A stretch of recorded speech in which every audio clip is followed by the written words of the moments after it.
이스라엘 백성들이 애굽에서 나올 때 하나님께서는 그들로 하여금 빈손으로 나오지 않게 하시고 모세를 통해서 출애굽을 준비하면서 애굽 사람들에게 가서 은금과 폐물 그리고 의복을 구하라 합니다. 이미 애굽 나라는 9번의 재앙으로 인하여 거의 나라 자체가 붕괴되어져 있는 멸망 상태에 있는 것과도 같습니다. 그러면 가서 빼앗아 와도 될 것이고요, 그냥 가져와도 될 것입니다. 그런데 하나님은 그렇게 하라 하시지 않고 그들에게 가서 구하라.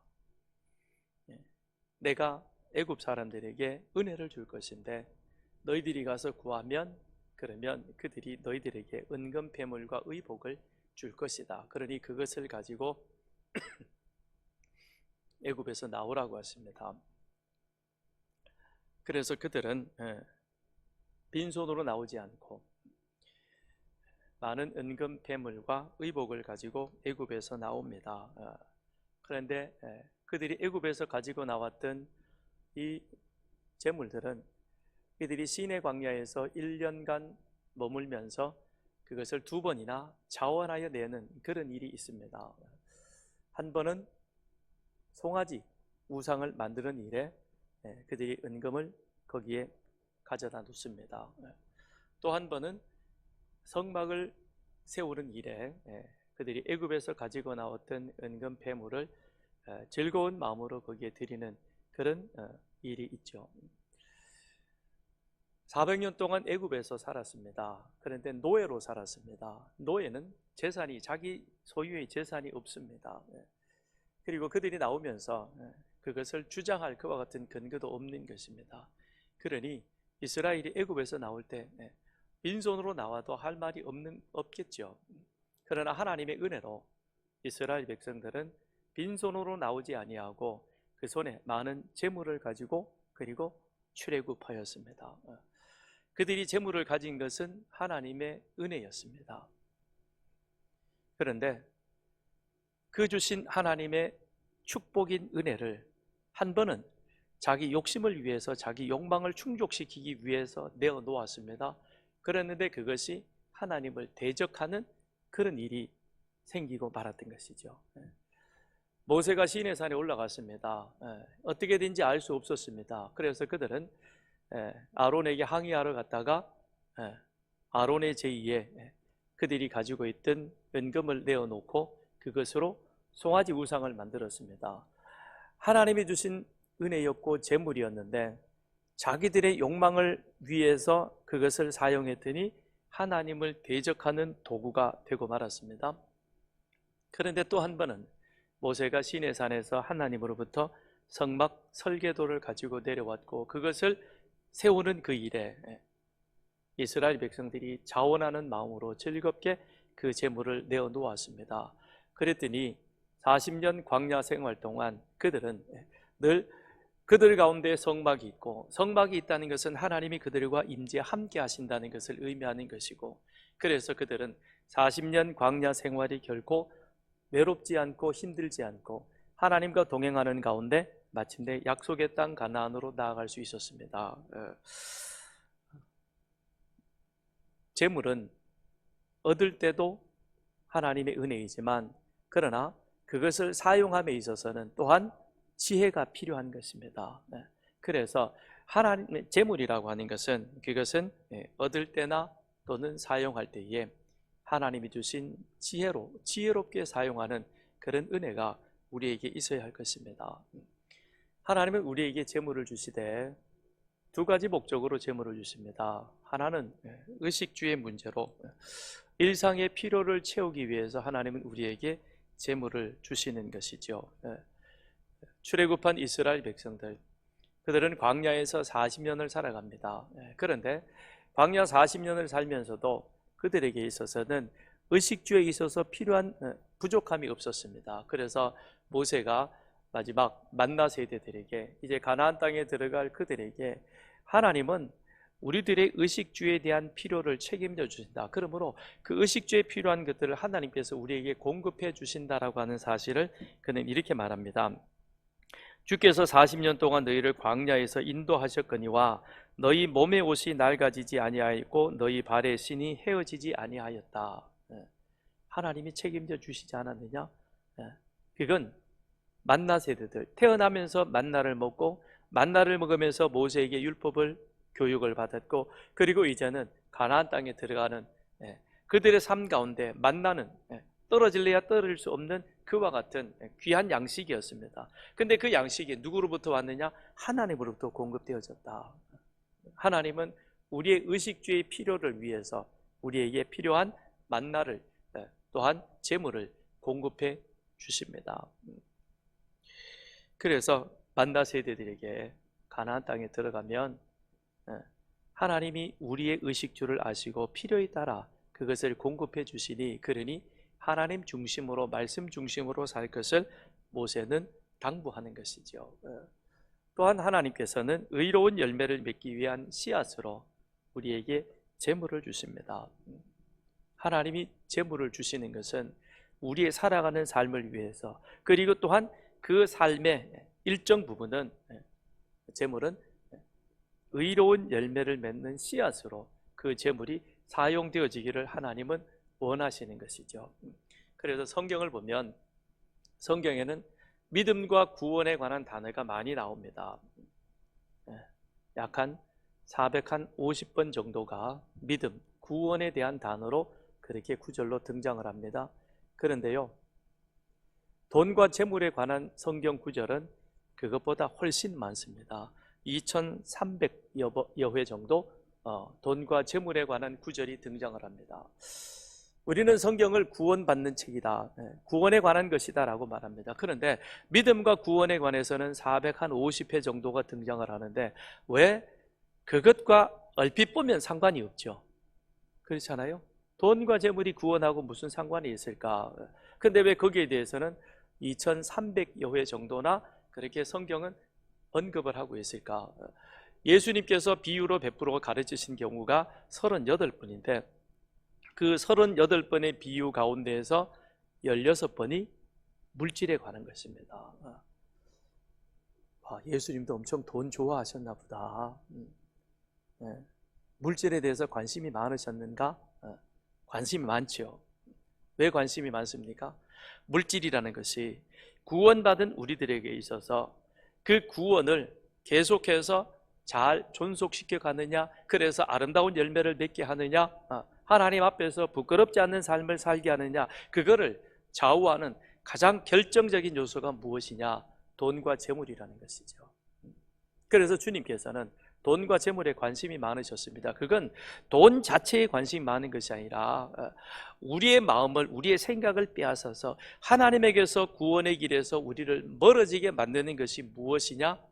돈이라는 것이죠. 재물이라는 것이죠. 그러므로 그거를 지혜롭게 잘 관리해야만, 그래야 구원받은 자로서 그 구원의 길에 여정에 있어서 걸림돌이 되지 아니하고 재물을 주신 하나님의 그 선한 뜻에 맞추어서 그것을 의로운 열매를 맺어가는 씨앗으로 잘 활용할 수 있게 되어지는 것이죠.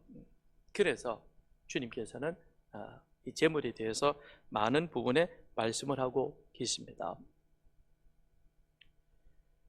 제가 서산교회에 와서 매년 두 번째 주일, 1년에 1월 둘째 주일은 돈에 관해 설교합니다. 11조에 대해서도 설교했었고 헌금에 대해서도 설교했었고 재물을 어떻게 사용할 것인가 하는 것에 대해서도 설교를 했습니다.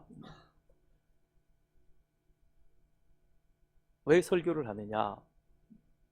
돈이라는 것이 우리의 삶 속에서 떼어낼 수 없는 것이죠. 돈 없이는 살아갈 수 없는 세상입니다. 그렇다고 돈에 우리가 붙잡혀 버리면, 마음을 빼앗겨 버리면, 자칫 잘못하면 우리 신앙에 있어서 큰 어려움을 당할 수 있는 것입니다. 그러므로 어떻게 우리가 재물을 잘 관리하고 재물에 대해서 지혜로운 태도를 갖느냐, 이것이 이 한 해 동안에 우리의 삶 속에서도 승리할 수 있는 겁니다. 세상에서 일어나는 그 많은 문제들 가운데 거의 대부분은 물질과 관련되어진 것이죠. 물질 때문에 우리 안에 이런 크고 작은 일들이 계속해서 일어나고 있습니다. 그러므로 우리는 물질에 대한 지혜로움이 필요한 것입니다. 교회에서 돈 얘기 오래간만에 왔는데 또 하네. 돈이라고 생각하지 마시고요. 구원받은 자로서 그리스도의 제자로 살아가는 데 있어서 이 물질이라는 것, 돈이라는 것, 그것 또한 우리가 어떻게 지혜롭게 잘 관리해 갈 것인가, 다룰 것이냐, 어찌 보면 뜨거운 감자와도 같은 것인데 그걸 우리가 잘 활용을 해서, 그래서 이 한 해 동안에도 저희는 지혜롭게 믿음으로 승리해가는 여러분과 저가 되기를 바랍니다. 하나님께서는 우리에게 물질을 주실 때, 그 물질에 대한 관리를 맡기실 때 반드시 시험하고 주십니다.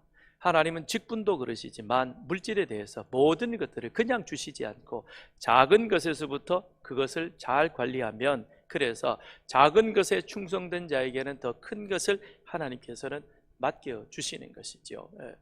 성경에 보면 물질과 재물에 관해서 그걸 하나님으로부터 위임받아서 그것을 통해서 살아갔던 사람, 그 가운데 우리는 솔로몬이라는 사람을 빼놓고는 이야기할 수 없을 것입니다. 하나님은 솔로몬에게 재산뿐만 아니라 지혜까지도 주십니다. 솔로몬이 왕이 되고 난 이후에 그는 하나님 앞에 나가서 기도합니다. 하나님, 우리 아버지 다윗과 비교할 때 저는 작은 아이입니다. 그런데 제가 맡은 이 나라는 너무 크고 그리고 백성들은 너무 많습니다. 제가 이 나라를 잘 다스리기에 저는 참으로 많은 부분이 부족한 작은 아이와도 같습니다. 그러니 하나님, 저에게 맡겨주신 이 일들을 잘 감당할 수 있도록 하나님 저에게 지혜를 주십시오. 백성들의 말을 잘 듣고 그걸 하나님의 뜻에 잘 판단하여 이 나라를 그렇게 하나님의 뜻대로 관리, 운영, 다스려 가기를 원합니다. 그런데 하나님께서 지혜를 구하는 솔로몬의 그 마음이 하나님 마음에 합한지라 하나님께서는 솔로몬이 구하지 아니하는 부귀와 영화까지도 그에게 주십니다. 그러면서 하나님이 솔로몬에게 지혜를 주셨습니다. 하나님이 솔로몬에게 또한 부귀 영화도 함께 주십니다. 그런데 그것은 이 세상에 그 어느 누구도 감당하기 어려운 그런 엄청난 지혜였고 엄청난 부귀 영화였던 것입니다. 하나님으로부터 지혜를 받고 하나님으로부터 그 재물을 받아가지고 그걸 일평생 동안 이 솔로몬은 그의 삶 가운데 그의 나라 왕국을 다스리는데 그것을 사용을 하지요. 그리고 나서 마지막에 하나님으로부터 받은 재물을 내가 어떻게 사용하였으니 라는 그 결과 보고가 바로 전도서인 것입니다. 그래서 전도서는 하나님께서 솔로몬에게 물질을 주셨는데, 권력을 주셨는데 과연 그 한 사람이 물질과 권력을 가지고 어떻게 사용하는 것이 가장 지혜로운가 하는 것에 대한 최종 결과 보고서가 전도서이죠. 그 전도서는 1장에 헛되고 헛되며 헛되고 헛되도다, 헛된 것으로 그렇게 기술합니다. 솔로몬이 많은 물질을 가졌고 권력을 가졌고 그 가진 권력을 가지고 마음대로 사용해보고 안 한 것이 없고 모든 것을 다 해보았는데, 그런데 다 해본 결과 내가 내린 결론은 무엇이냐? 별것 아니더라. 별것 아니더라. 그러면 물질도 인생도 의미 없는 것인가? 아니요. 마지막 전도서에 가면 솔로몬은 이렇게 결론을 내려주고 있습니다. 하나님을 경외하는 것, 하나님 중심으로 사는 것, 이것이 우리 삶에 있어서 가장 귀한 것이고 하나님 경외함으로 살아가는 그 사람이 가장 지혜로운 사람이다. 왜냐? 내가 다 해보았다는 겁니다. 그러니 이제 후배들이요, 헛된 것에 마음을 빼앗기지 말고 어려서부터 하나님 중심, 하나님 경외하는 삶을 살아가십시오. 하나님은 우리에게 물질을 주시되 우리 삶에 필요한 의식주의 문제를 하나님이 책임져 주십니다. 그리고 또한 하나님께서는 우리에게 그 외에도 물질을 주실 터인데 그 물질은 하나님께 하나님께서 원하시는 의로운 열매 맺는 일에 그것을 사용하십시오. 이것이 하나님 경외하는 자의 삶이요, 이것이 가장 지혜로운 삶입니다라고 솔로몬은 그렇게 결론 맺고 있는 겁니다. 그러므로 오늘 우리들도 이 전도서에 오늘 물질에 관련되어진 이 말씀을 통해서 이 한 해 동안 우리는 지혜로운 삶을 살아가기를 원합니다. 지혜롭게 살아서 지혜롭게 물질을 관리하여서 그리하여 시작에서 이 한 해가 끝나갈 그쯤 되면 물질에 대해서도 성숙한 자가 되고 우리 신앙도 그만큼 더 하나님 보시기에 성숙한, 성장한 그런 신앙인이 되어서 하나님을 기쁘게 영화롭게 할 수 있는 여러분과 저의 삶이 되기를 소망합니다. 우리 인간은 만족할 줄 모르는 탐욕함이 우리 속에 있다는 겁니다. 10절을 보면 은을 사랑하는 자는 은으로 만족하지 못하고 풍요를 사랑하는 자는 소득으로 만족하지 아니하나니 이것도 헛되도다. 솔로몬이 은을 돌처럼 흔하게 얘기했잖아요. 그죠? 엄청난 재산을 가져본 그 결과 내가 내린 결론은 무엇이냐? 헛되다. 별로 그게 의미가 없더라. 우린 여기에 이렇게 의견을 잘 줘, 그죠? 그래도 나는 한번 가져보고 싶다. 그렇죠? 돈 많이 갖고 싶죠? 그냥 예라고 해주세요. 뭐 이렇게 아닌 척 하지 말고. 저도 돈 많이 가졌으면 좋겠어요. 돈 많이 가져서 하나님 쓰는 이곳에 우리가 계획했던 대로 여기에 우리 노인 아파트도 짓고 그 다음에 복지센터, 그 다음에 다음 세대를 훈련시키는 그런 센터도 지어가지고 정말 한번 잘 해보고 싶습니다. 아마 하나님께서 그런 은혜를 우리에게 주시지 않을까. 어떤 분이 그렇게 저에게 슬쩍 농담처럼 지나가는 말로 하더라고요. 목사님 로또 한번 살까요? 그러더라고. 하나님은 로또를 사가지고 이거 하기를 원치 않았습니다. 하나님의 방법이 분명히 있을 것입니다. 우리는 그 일을 위해서 함께 기도하는 것이죠. 근데 솔로몬이 그래요. 금은 나만큼 가져본 사람이 있냐? 그런데 가져봐도 그것이 나를 결코 만족시키지 못하더라. 오히려 나로 하여금 더 갈증나게만 하더라. 더 많이 갖고 싶은 그 마음이 우리 안에, 내 안에 계속해서 생기더라는 겁니다. 그렇기 때문에 물질이라는 것이 우리의 마음을 하나님에게서부터 멀어지게 하는 것이기 때문에 그래서 헛되다라고 그렇게 솔로몬은 우리들에게 말씀해주고 있는 것이죠. 제가 어렸을 때 저희 아버님이 가끔 이런 말씀을 하셨어요. 저에게 남을 먹고 물 마시고 팔을 베고 누웠으니 대장부삼 이만하면 족하도다. 저는 처음에 어렸을 때는 이게 무슨 말인지 이해가 안 되더라고요. 남을 먹고 물 마시고 팔을 베고 누웠으니 남을 먹으니 안 찾겠죠, 그죠? 그래서 물로 더 채워가지고 그 다음에 그 순간 배부른 그런 어떤 그 풍족감을 느끼면서 그러면서 팔 베고 누웠죠. 남을 먹고 물 먹었으니 걱정, 근심, 염려가 얼마나 많겠습니까? 그런데 팔 베고 누웠으니 대장부삼 이만하면 만족하다, 족하다. 1962년도에 우리나라의 화폐 개혁이 일어납니다. 그래서 기존 화폐의 10분의 1로 평가 절하를 시켜버리죠. 그로 인하여 급작스럽게 일어난 일이기 때문에 큰 사회 혼란이 그 가운데 일어납니다. 또 그로 인하여 많은 사람들이 큰 피해도 당하게 되었습니다. 저희 아버지도 가까운 친척으로 인하여서 이런 피해를 입은 그 사람 중에 한 분이셨습니다. 아버지 입장에서는 이제 선택을 해야 합니다. 돈이냐 사람이냐. 돈을 쫓으면 친척하고 멀어지게 될 것이고 돈을 내려놓으면 힘들겠지만 삶은 힘들겠지만 그러나 그와의 관계가 좋아지고 앞으로도 좋을 것이 아니냐. 이후에 제가 성장해서 어머니에게 잠시 들은 이야기인데 아버지는 사람을 선택하셨다 그러더라고요. 근데 그 이후로 정말 그 친척분하고는 참 가깝게 지내셨습니다. 그분도 아버지에게 극진하게 하셨고 저에게도 잘해 주셨습니다. 저도 지금 그 고마움을 늘 가지고 있습니다. 그런데 저는 어렸을 때 그 화폐 개혁 이후에 가게가 갑자기 쪼그라드니까 저희 삶도, 물론 제가 그때 경제를 뭐 주체하고 그런 건 아니지만 여러 가지로 불편한 게 참 많았죠. 어려운, 가난하니까. 근데 아버지는 가끔 나물 먹고 물 마시고 팔 베고 누웠으니 대장부 삶이 이만하면 족하다. 도대체 뭐가 만족하다는 건가? 나는 불편해 죽겠는데 좀 더 재물이 많았으면 좋았겠는데. 물론 어렸으니까 이해도 못하겠지만, 그러나 이후에 그 말이, 아버지가 하셨던 그 말에 대해서 저는 동의를 하게 되었습니다. 많다고 해서 만족한 것이 아니라 있는 상황 속에서 얼마나 우리가 자족하며 지낼 수 있을까. 중요한 것은 가지고 있는 물질이 아니라 그것을 대하는 마음 자세이겠죠. 하나만 더 얘기할게요.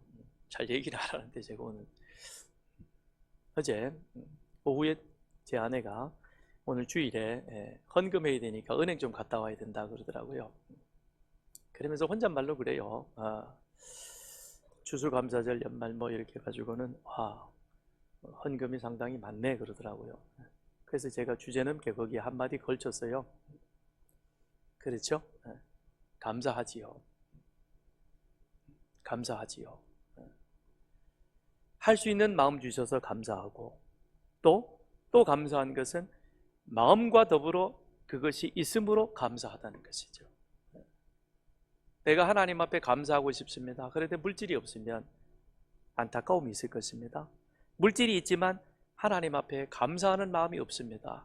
그것도 얼마나 하나님 앞에 죄스러운 모습입니까? 그런데 이 두 개가 같이 있다는 것, 그것이 많으냐 적으냐를 떠나서 나에게 의식주의 문제가 해결되어지고, 그리고 그 여분의 것이 있어서 의로운 열매를 위해서 하나님 앞에 감사하는 마음으로 그것을 헌금할 수 있고 드릴 수 있다면, 그런데 그 마음을 하나님께서 주셔서 그것을 실행에 옮길 수 있다면 그것이 감사인 것이죠.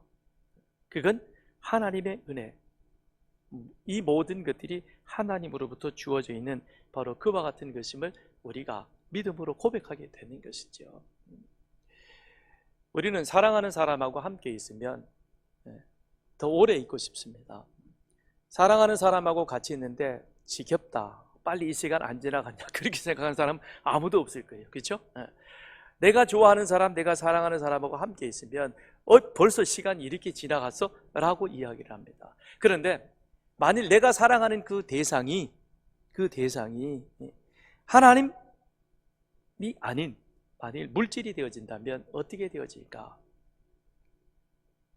하나님이면 이스라엘 백성들이 분명 하나님 앞에 애굽에서 나오면서 물질을 받았지만 그것이 하나님으로부터 주어진 것임을 미처 그들이 깨닫지 못했기에 그것을 가지고 자기의 욕망을 채우는 우상을 만들고 말았습니다. 그로 인하여서 많은 사람들이 하나님의 앞에 심판받는 그런 불행한 일이 일어났습니다. 그렇지만 이후에 그들은 그 물질을 성막 세우는 일에 하나님 앞에 즐거운 마음으로 드렸습니다. 성경을 보면 사람들이 가져오는 것이 너무 많아서 부살렐과 오홀리압이 와서 이제는 그만 가져와도 됩니다, 충분합니다, 넘칩니다 라고 그렇게 고백했다는 것이죠.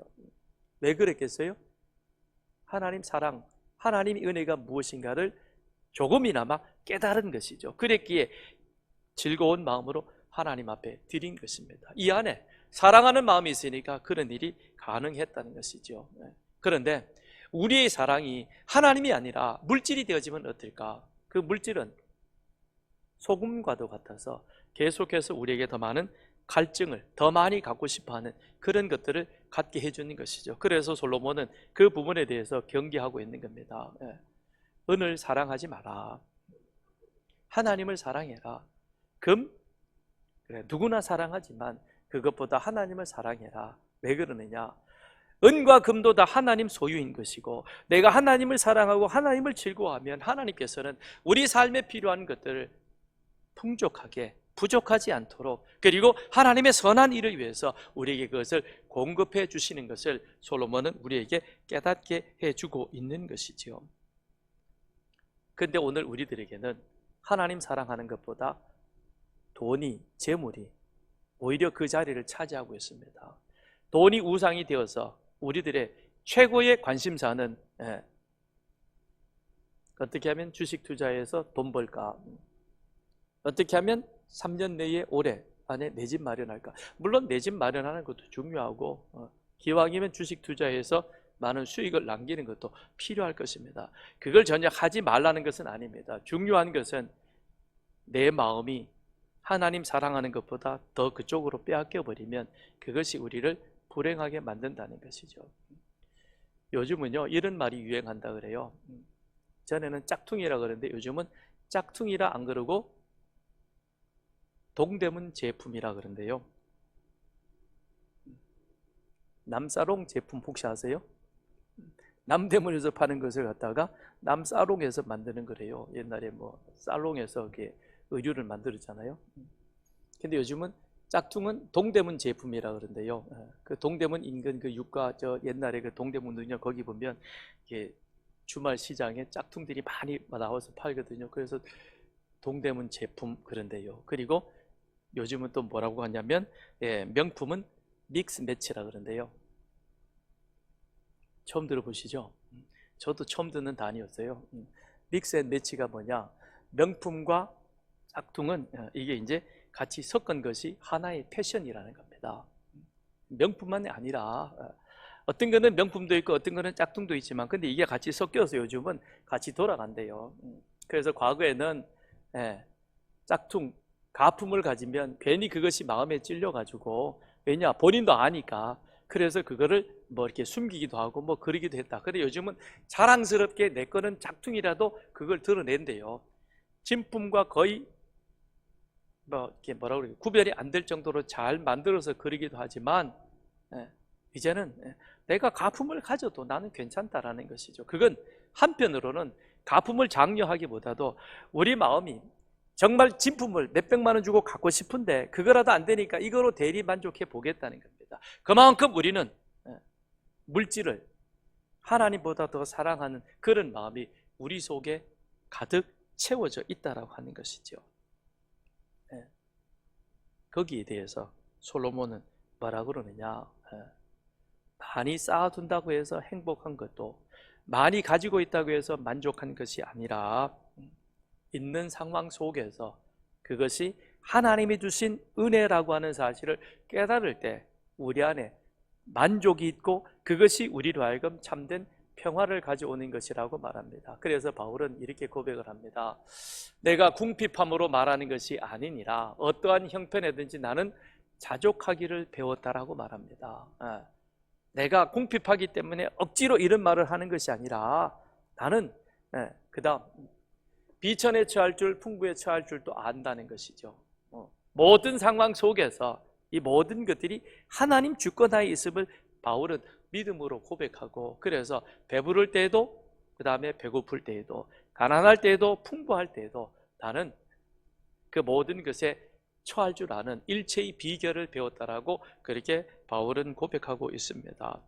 많고 적음을 떠나 만족할 줄 아는 그 마음 이것이 우리로 하여금 지혜로운 삶, 지혜로운 사람으로 살아가게 하는 것입니다.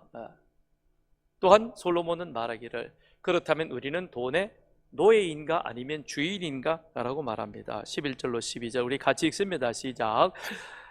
재산이 많아지면 먹는 자들도 많아지나니 그 소유주들은 눈으로 보는 것 외에 무엇이 유익하랴? 노동자는 먹는 것이 많든지 적든지 잠을 달게 자거니와 부자는 그 부유함 때문에 자지 못한다 라고 말합니다. 많이 가지나 아니면 노동자나 하루 3끼 먹는 것은 똑같다는 것이죠. 물론 음식의 질이 조금 떨어질 수는 있을 거예요. 그렇지만 하루 3끼 먹는 것이죠. 부자라고 하루 6끼 먹는 것도 아니고 부자라고 해서 매번 식사 때마다 금가루 뿌려놓고 그건 먹는 건 아닐 거예요. 그죠? 그러니까 자 가진 자나 그렇지 못한 자나 다 무엇이냐? 내가 그것에 대해서 어떤 태도를 갖느냐라는 것이 더 중요하다는 것이죠.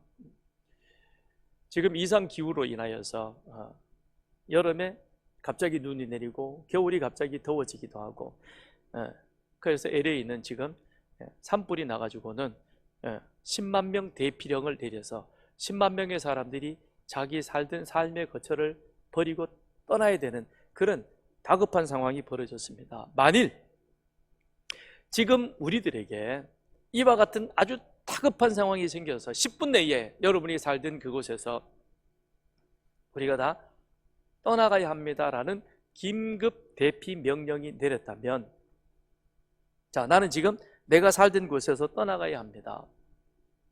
떠나야 되는데, 근데 주어진 시간은 10분입니다.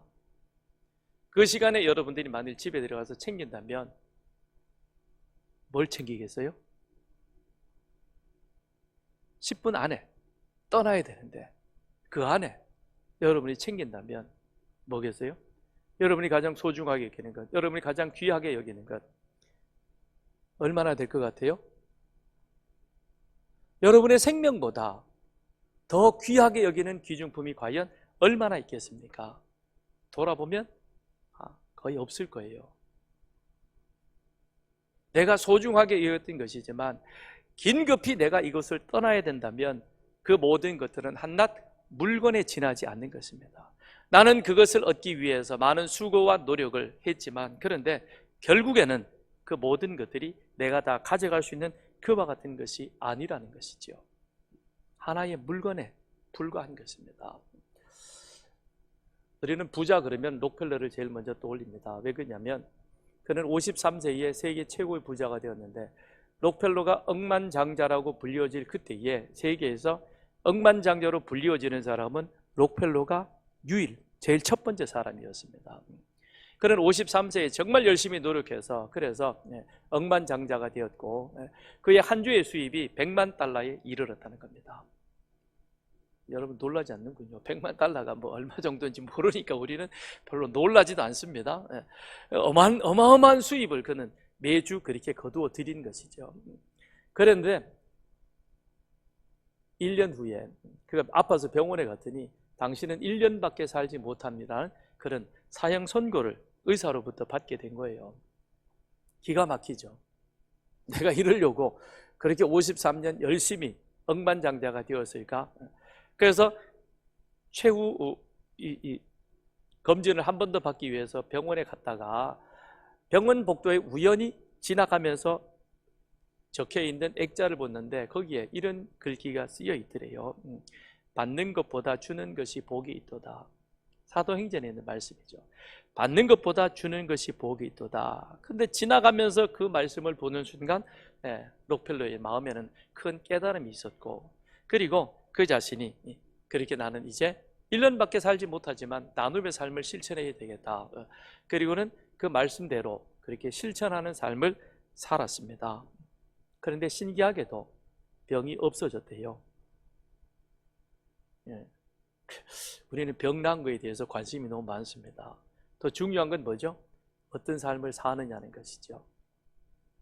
록펠러의 삶을 보면 야곱의 삶하고 닮은 점이 참 많다라는 것을 알 수 있습니다. 야곱이 147세를 살았는데 평생 그는 움켜잡기 위해서 살아가죠. 어떻게 더 많은 것을 얻을 수 있을까? 어떻게 더 많은 것을 가질 수 있을까? 그래서 형도 속이고 아버지도 속이고 그렇게 해서 재산을 얻었지만, 그런데 야복강 앞에서 그는 어떤 위기에 직면합니다. 많은 것을 가져도 이 야복강을 건너가는 순간 내 것이 아닐 수 있다는 그 위기에 직면하게 되는 것이죠. 그때 하나님이 나타나셔서 그의 이름을 바꾸어 주십니다. 너 이제는 이스라엘이 될 것이다. 이제는 움켜잡는 자가 되지 말고 나누고 베푸는 삶이 되어져라 라고 그렇게 하나님은 야곱의 삶을, 이름을 바꾸어 주셨던 것이죠. 록펠러 역시 동일했죠. 53년 동안은 오로지 움켜잡는 삶을 살았지만, 그런데 그 결과 그는 시한부 인생으로 그 인생을 끝내게 되었습니다. 그런데 참 감사하게도 그가 그 움켜잡았던 것을 나누기 시작했더니 놀랍게도 그는 이후로 40년 이상을 더 살게 되어졌고, 록펠러는 고백합니다. 내 삶의 가장 행복한 순간은 움켜잡는 순간이 아니라 나누고 베푸는 삶을 실천하는 삶, 그때 나는 가장 행복했다라고 그렇게 말하고 있습니다. 여러분, 나는 돈의 노예입니까? 아니면 돈의 주인입니까? 사실 우리가 살아가는 데 있어서 그렇게 많은 돈은 필요치 않습니다. 중요한 것은 내가 얼마나 가지고 있느냐가 아니라 얼마나 그것을 잘 사용하고 있느냐. 하나님이 원하시는 대로 의로운 일을 위해서 어떻게 이것이 씨앗으로 잘 사용되어지고 있느냐, 이것이 더 중요하다라고 하는 것입니다. 우리 모두는 100년이 지나지 않아서 다 떠납니다. 이 가운데는 죄송합니다, 머지않아 곧 이 세상을 떠날 사람도 있고요. 여기에 이제 우리 아주 젊은 20대도 있습니다. 그래도 여러분 100년 이상은 더 못 살 거예요. 그럼 우린 다 떠나가는데요, 뭘 가지고 갈 것입니까?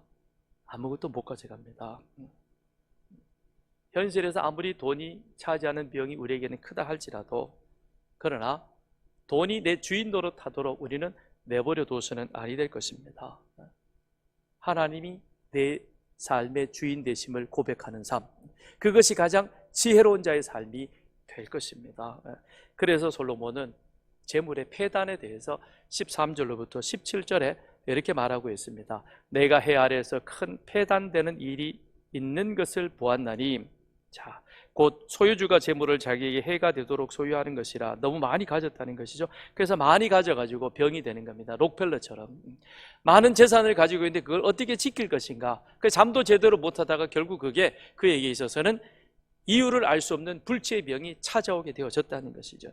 그 재물이 재난을 당할 때 없어지나니 비록 아들을 낳았으나 그 손에 아무것도 없느니라. 자녀들에게 많은 걸 물려주고 싶어 하는데 별로 그렇게 되어지지 않는 경우가 더 많은 것이죠. 모태에서 벌거벗고 나와서 이제 그가 나온 대로 돌아가고 수고하여 얻은 것을 아무것도 자기 손에 가지고 가지 못하리니. 빈손으로 왔습니다. 하나님의 은혜로 세상을 살아갑니다. 그리고 떠날 때는 빈손으로 갑니다. 그러므로 하나님이 나에게 주신 것을 어떻게 하나님의 선한 뜻대로 선용하는 것이냐, 이게 우리에게서도 중요한 것이지, 가지고 있다고 해서 내가 그걸 가지고 다시 하나님 앞에 갈 수 있는 것은 아니라는 것입니다. 그래서 이것도 큰 불행이라. 어떻게 왔든지 그대로 가리니 바람을 잡는 수고가 그에게 무엇이 유익하랴. 일평생을 어두운 데에서 먹으며 많은 근심과 질병과 분노가 그에게 있느니라. 부자병인 것이죠. 이런 게 있다는 겁니다. 그러니까 그 위에 뭐라 그러세요? 노동자는 먹는 것이 적어도 밤에 잠을 달게 잔다라고 그렇게 솔로몬이 우리에게 말해주고 있지 않습니까? 그건 무슨 얘기냐? 솔로몬 지는 재산 많이 가져놓고 우리 보고는 재산 가지지 말라는 거냐? 그게 아니에요. 내가 재산을 가졌는데 이 가진 것에 그거의 바른 의미를 알지 못해서, 그래서 내 하고 싶은 대로 막 썼는데, 그런데 지나놓고 보니까 그게 후회스러운 부분이 있더라는 거예요. 그러니까 당신들은 하나님이 재물을 주셨는데 그 재물 주신 목적에 바른 의미를 가지고 그걸 바른 용도로 사용하면 좋겠다는 것이죠. 칼을 바른 용도로 사용하면 모든 사람에게 유익이 될 것입니다. 그런데 그 칼을 우리가 나를 위하여 사람의 생명을 빼앗는 것으로 쓰면 무서운 흉기가 되는 것과 똑같다는 것이죠. 그러니 바로 알고 갖고 있으면 잃을 것도 없다는 겁니다. 오히려 그것이 나의 삶에 유익이 되어진다라고 하는 것이죠. 하나님이 우리에게 재물을 주신 것은 생활에 필요한 생계비, 그리고 선교와 구제를 통하여 의로운 삶의 열매를 맺기 위한 씨앗으로 우리에게 그와 같은 것을 주셨습니다. 하나님이 우리에게 이런 교회의 넓은 부지를 주신 것도 하나님의 의로운 용도로 이것이 사용되어지기 위해서 하나님 우리에게 주셨습니다. 그러면 우리는 이것을 어떻게 이제 하나님의 선한 뜻에 따라 이것을 선용할 수 있을 것인가, 그 부분에 있어서 우리는 고민해야 됩니다. 어떻게 하면 이자를 빨리 갚지, 원금을 빨리 갚지, 다 갚아줘요. 우리가 벌써 절반 이상을 갚아왔거든요. 앞으로 남은 것 얼마 안 돼요. 그냥 갚을 수 있어요. 근데 거기에 붙잡혀 있으면 하나님이 이것을 우리에게 주신 그 의로운 목적을 우리가 잃어버리고 오히려 엉뚱한 것에 붙잡혀가지고 전전긍긍하게 되어진다는 것입니다. 그건 우리에게 불행이 찾아오게 되어지는 것이죠. 우리는 기억합시다. 재물의 소유주가 아니라 청지기, 관리자라고 하는 사실인 것이죠. 그걸 우리는 잊지 말아야 하는 것입니다.